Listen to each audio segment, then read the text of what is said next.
به روح پدرم در 70 سال زندگی نیم ساعت BBC ندیدم. BBC با 99 تا راست، کار قشنگ، کار حرفه‌ای، کار ژورنالیستی اعتمادی که جلب میکنه، سر به زنگا میزنه پدرت در میاد. آقا برو نگاه کن BBC در طول تاریخ با تو چه کرده.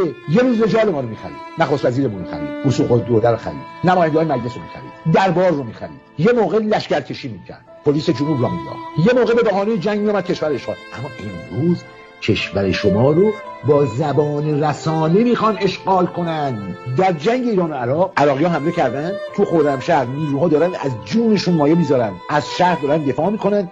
BBC اعلام میکنه خرمشهر سقوط کرد. فکر کن اینا که دارن میجنگن، وقتی این خبر BBC منتشر میشه اینا متزلزل شدن و بعد از چندین ساعت شهر سقوط کرد. همین یک جنایت خبری برای بی‌آبرو شدن یک رسانه و مغرض بودنش کافی است. ماهانه هر کسی تو خونه‌اش تلویزیون داره موظف یه چیزی به دولت بپردازه، دولت این پول رو میده به BBC. اما بودجه BBC فارسی رو وزارت خارجه بریتانیا تامین میکنه. چرا بریتانیا سالی 22 میلیون دلار خرج یک تلویزیون فارسی میکنه؟ دولت ترکیه‌ای که الان 50% تورم داره، گرانی داره، چرا اومده تلویزیون فارسی میزنه؟ ترکیه و انگلستان و عربستان و آمریکا و اینا متوجه اهمیت رسانه شدن. ارتش امروز اسلحه نیست، ارتش امروز رسانه.